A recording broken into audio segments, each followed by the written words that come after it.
Hey everyone, welcome to another episode of The Pricing Guys. I'm Michael. And I'm Avy. So today we want to talk a little bit about the impact we're seeing with tariffs. So I know people might be a little bit sick of hearing about it, talking about it. It seems to be kind of taking over the world.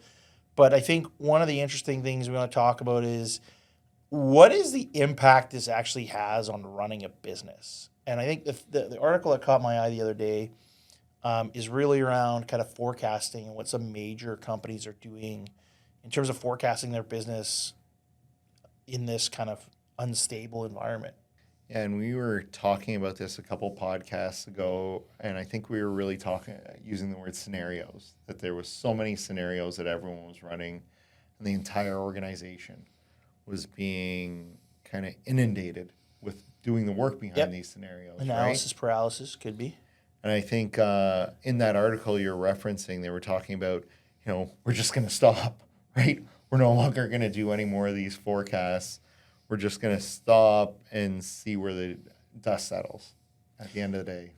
So what are your thoughts on that? Well, I think it's interesting because, the one thing I didn't hear is like, all right, you're going to stop forecasting, right? But like, what does that actually mean at the end of the day?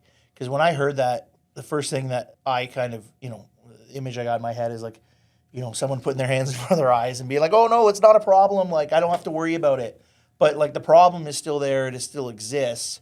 So what line in the sand are they drawing in terms of, like, what scenario do you actually play out? Or is it just kind of pretend like nothing happens and business as usual? Because it's a recipe to lose a ton of money real fast, right? Yeah, I think you're right. It could be one of two things. Definitely the put your head in the sand. Or the second That's thing... a better one, like ostrich. Yeah, put your head in the sand. That's better than the kid, yeah. Or the second item is... we've got so many resources that are spending time forecasting now. No one's really running the business. So we've got to stop doing this. And we need to start taking care of the actual business because we're kind of chasing a moving ball. And we're never going to, at least in the short term, we're never going to catch up to this moving ball.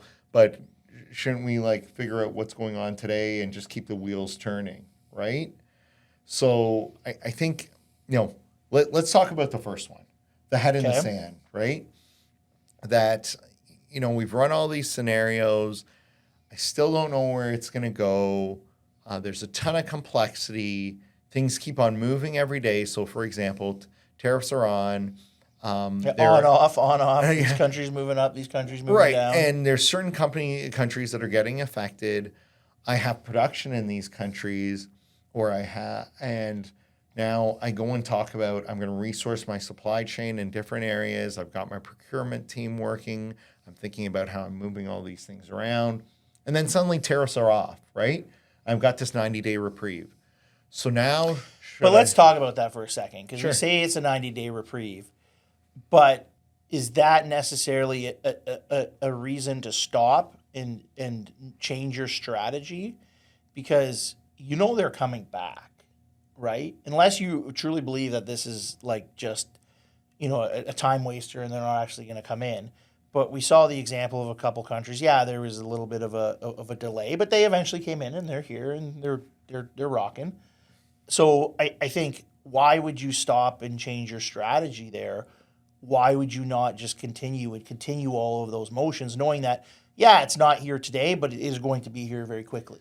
I like where you're going because you have a company planning for worst case scenario, right?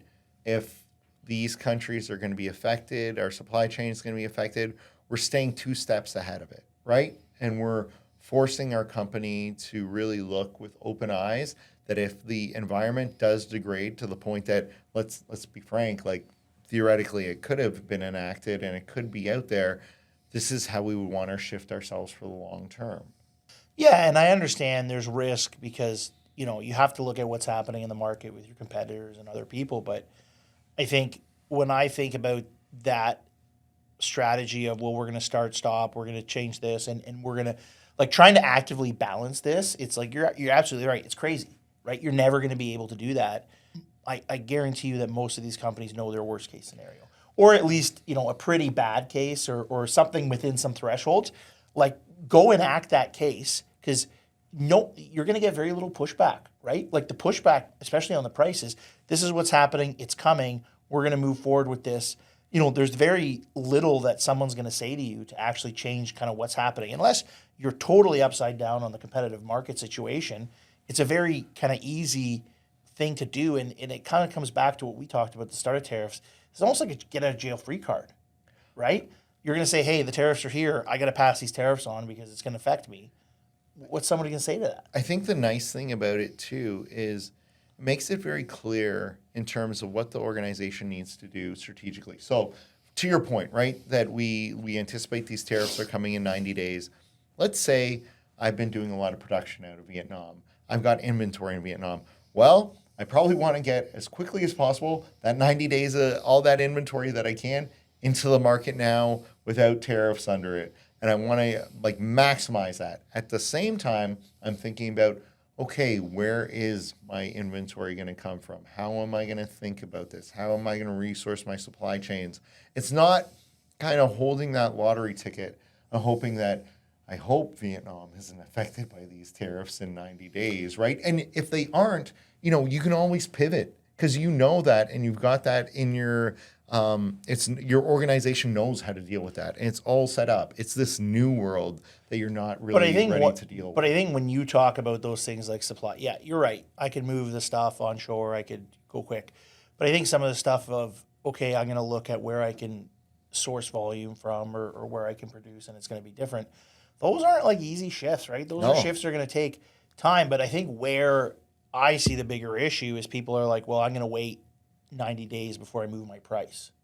Well, hold on a second. That you got to get out in front of that, and you can't wait. Like, the thing about the price part of this equation and the tariff is that's something, it's the quickest lever to pull. And it is a lever that you're going to get probably not too much pushback on, but you have to make sure that you're pulling that lever early enough so that, one, you can get in front of some of this stuff, and you can't be moving that lever up and down because it's going to be very, very difficult to actually sustain that type of administrative burden. Right? Imagine having to recut your prices every week. It's crazy.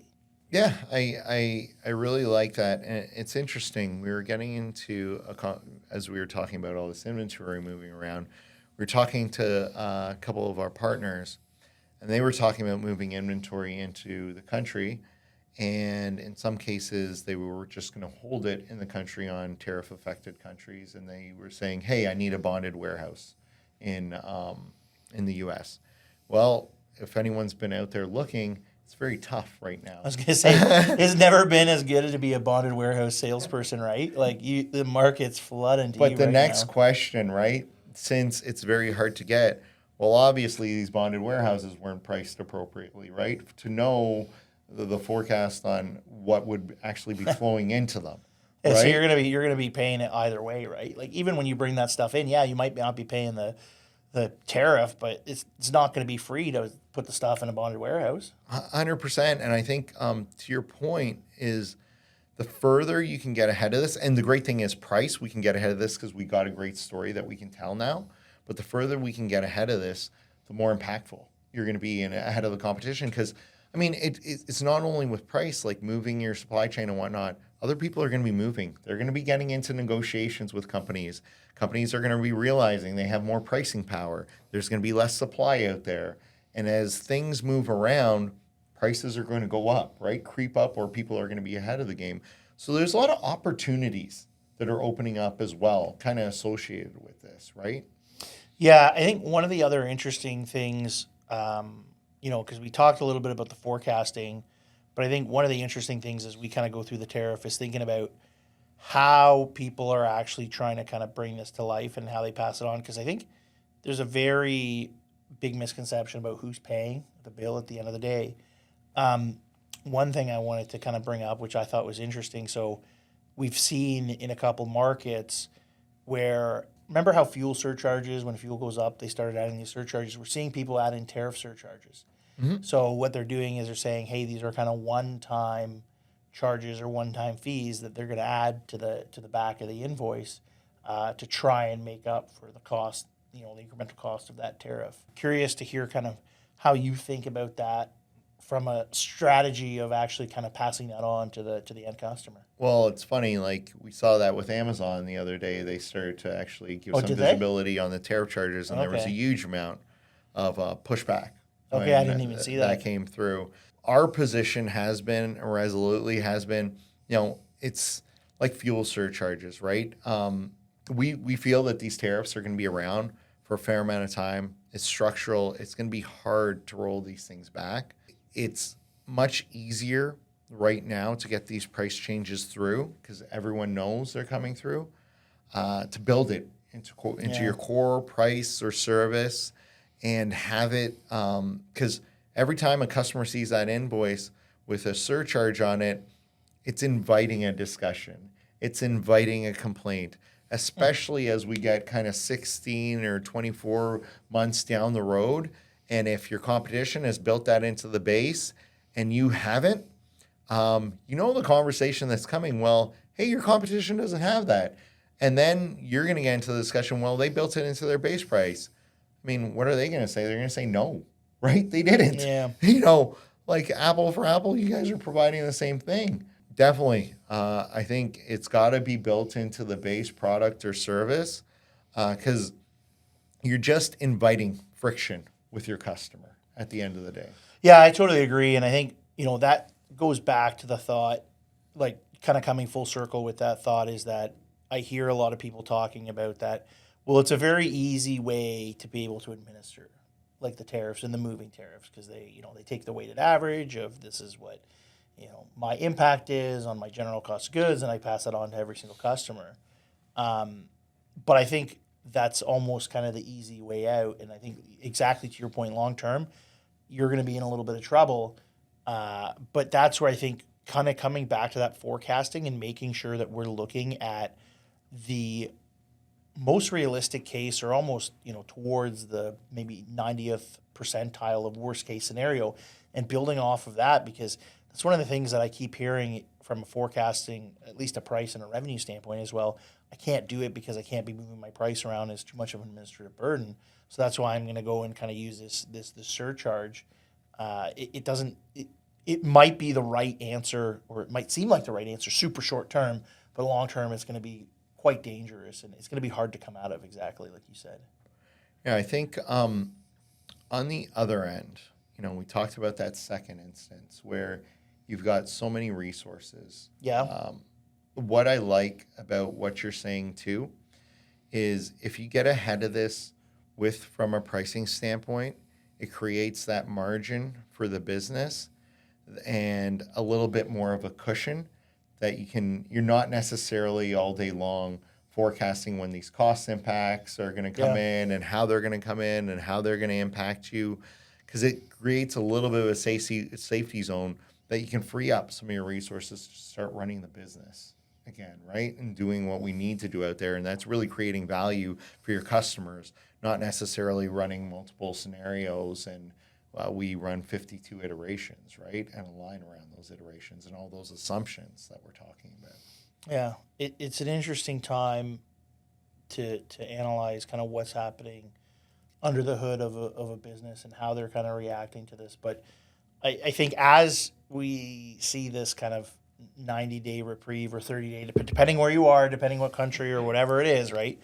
Like, I guess we'll kind of come out and see, and it'll be interesting to see how this kind of progresses over the next weeks and months to come. For sure. It's going to be an interesting movie to watch. Yeah, we're going to be right in it, right? Exactly. So as we close this one off, you know what? We've got a new feature now on revenueml.com. If you jump on there, you're able to actually click a button, and you can go ahead and actually suggest topics that you'd like Michael or I to tackle. So feel free, submit it. We'll definitely review and get some of that content out there as well and give you our take on it. Thanks everyone. We'll see you next time.